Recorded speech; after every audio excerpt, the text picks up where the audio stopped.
नमस्कार दोस्तों। Supreme court और मद्रास हाई कोर्ट के फैसले के बाद काफ़ी चीज़ें साफ हो जाती हैं और ये भी पता चलता है कि किस तरीके से भारत के अंदर सनातन के खिलाफ जो मुहिम छेड़ी गई है वो कहाँ तक पहुँच गई है। किस तरीके से सनातन द्वारा चलाए गए अस्पतालों और स्कूल कॉलेजेस के अंदर जिहादी अपनी नौकरी पाना चाहते हैं, इसका भी पर्दाफाश कर दिया है मद्रास हाई कोर्ट ने। बात सुप्रीम कोर्ट से शुरू करते हैं। सुप्रीम कोर्ट ने यह साफ कहा है कि आरक्षण उन आदिवासी और दलितों को नहीं मिल सकता जो अपना धर्म परिवर्तन कर चुके हैं। यानी जो हिंदू धर्म के अंदर दलित हैं, अति पिछड़े हैं, दलित हैं, उन्हें तो आरक्षण मिल सकता है, लेकिन उनके दलित और अति पिछड़ा होने के कारण भी अगर वो अपना धर्म परिवर्तन कर लेते हैं, क्रिश्चियन बन जाते हैं, इस्लाम कबूल कर लेते हैं, तो तब उन्हें आरक्षण नहीं दिया जा सकता। आरक्षण पर रोक लगा दी गई है ऐसे मामलों के अंदर। एक महिला पहुंची थी और जो कह रही थी कि मैं क्रिश्चियन बन चुकी हूं, लेकिन मुझे अभी भी आरक्षण मिलना चाहिए क्योंकि मैं दलित हूं, पिछड़ी हूं, फलाना हूं, ढमकाना हूं। लेकिन सुप्रीम कोर्ट ने यह साफ कहा कि जब आप अपना धर्म परिवर्तन कर लेते हैं तो दलितों और अति पिछड़ों का जो आरक्षण है वो आपको नहीं दिया जा सकता। इसकी संवैधानिक व्यवस्था संविधान के अंदर नहीं है।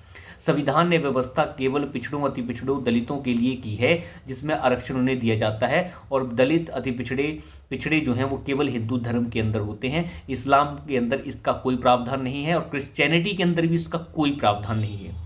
तो जो धर्म का एक बहुत बड़ी मुहिम छेड़ी गई, जिसमें क्रिश्चियन लोगों को बनाया गया, इस्लाम कबूल करवाया गया, और फिर भी वो लोग जो हैं अपने धर्म को छुपाकर दलित और पिछड़ों का आरक्षण लेते रहे।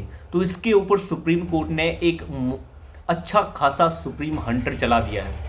आप अंदाज़ा लगा के देखिए किस तरीके से मदर टेरेसा यहाँ पे जो है क्रिश्चियन बनाती रही और उसे जो है भारत रत्न दे दिया गया। ये वही पाखंड है जो भारत के अंदर कई वर्षों तक इस कांग्रेस पार्टी ने चलाए रखा। इसके साथ ही साथ मद्रास हाई कोर्ट ने भी एक अहम फैसला दिया है। मद्रास हाई कोर्ट ने ये साफ किया है कि जो भी स्कूल, जो भी कॉलेजेस, जो भी हॉस्पिटल्स किसी भी मंदिर या मठ के पैसे से चलते हैं, वो सिर्फ नौकरी देने का अधिकार उन्हीं को रखते हैं जो हिंदू धर्म से आते हों। यानी वहाँ पर नौकरी केवल हिंदू धर्म के लोगों को मिल सकती है, दूसरे किसी व्यक्ति को वहाँ पर नौकरी नहीं मिल सकती।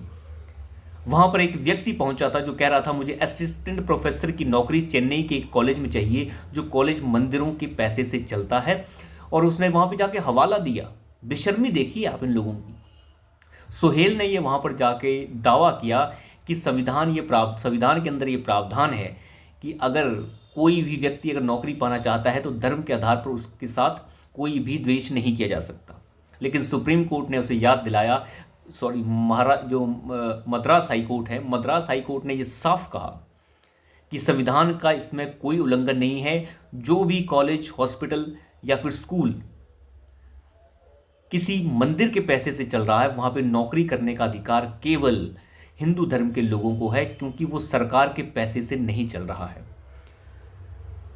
भले ही वहां पर कोई भी पढ़ ले, भले ही उस हॉस्पिटल में कोई भी इलाज करा ले, उससे कोई दिक्कत नहीं है, लेकिन वहां पर नौकरी पाने का अधिकार केवल हिंदू धर्म के लोगों को ही मिल सकता है, दूसरों को नहीं। और आपको ताज्जुब होगा जानकर कि तमिलनाडु सरकार के अधिवक्ता ने जो वहां पर अपनी बात रखी, उसमें उन्होंने ये साफ कहा कि जी आप बिल्कुल सही कह रहे हैं, ऐसा कोई प्रावधान नहीं है जिसमें स्कूल कॉलेजेस जो हिंदू धर्म या फिर हिंदू धर्म के जो जितने भी मंदिर हैं उनके पैसे से चल रहे हैं, वहाँ पर नौकरी करने का जो अधिकार है वो केवल हिंदू धर्म के लोगों को ही है, दूसरे लोगों को नहीं है। तमिलनाडु सरकार ने भी अपना पक्ष साफ कर दिया। उसके बाद उस व्यक्ति की जो अर्जी थी उसे खारिज कर दिया गया। संविधान की दुहाइयाँ दे रहा था वो व्यक्ति वहाँ पर। उस व्यक्ति से पूछा जाना चाहिए कि सरकार के पैसे से चलने वाले जामिया मिलिया यूनिवर्सिटी, अलीगढ़ मुस्लिम यूनिवर्सिटी के अंदर मुसलमानों को आरक्षण आखिर क्यों दिया जा रहा है? क्या ताल्लुक है मुसलमानों को आरक्षण देने का? और जो मठ और मंदिरों के पैसे से चल रहे हैं इंस्टीट्यूशन, वहां पर तुम्हें आरक्षण चाहिए? शर्म नहीं आती इन लोगों को? चुल्लू भर पानी में डूब मरना चाहिए। उस व्यक्ति ने वहां पर यह भी कहा कि सुप्रीम कोर्ट का एक फैसला है जिसमें उन्होंने कहा है कि हिंदू कोई धर्म नहीं है, ये एक जीने का तरीका है, तो हम भी इस जीने के तरीके में जीना चाहते हैं। बेशर्मी की आलम देखिए आप कितना ज्यादा है। अगर ऐसा ही दिक्कत है तुम्हें तो फिर घर वापसी क्यों नहीं कर लेते? ये बेशर्मी, अच्छे से ही बेशर्मी अपना लो। लेकिन सुप्रीम कोर्ट के आज एक अहम फैसले ने इन सब के मामलों के ऊपर पानी फेर दिया है।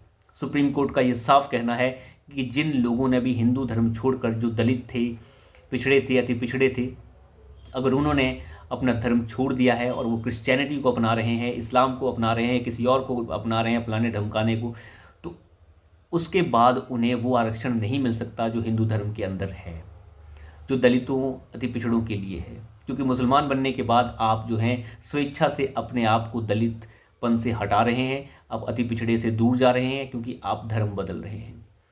और इस्लाम वगैरह में तो इस तरीके का कोई प्रावधान नहीं है कि वहाँ पे दलित और पिछड़े और फलाने और ढमकाने हो। और संविधान के अंदर प्रावधान आरक्षण के लिए केवल पिछड़ों, अति पिछड़ों, दलितों के लिए है, सब के लिए नहीं है। ओबीसी के लिए है, सब के लिए नहीं है। तो ये पाखंड जो चल रहा था, उस पाखंड के ऊपर विराम सुप्रीम कोर्ट ने लगाया है और मद्रास हाई कोर्ट ने कुछ गंदे और घटिया किस्म के जो लोग हैं उनके मुंह पर तमाचा जड़ा है कि तुम इतने बड़े बेशर्म हो कि अब कह रहे हो हिंदू कोई धर्म नहीं, वो जीने का तरीका है, और हम इस्लाम के साथ भी इस धर्म के साथ जीना चाहते हैं। अंदाज़ा लगा के देखिए कितनी ज़्यादा घटियापन पे उतर जाते हैं लोग।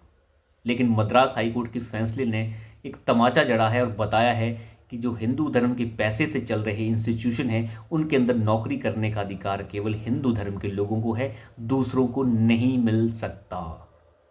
और ये अपने आप में बहुत बड़ी बात है। ये कुछ अच्छी शुरुआत है जो हुई है। तो अभी के लिए इतना ही। धन्यवाद।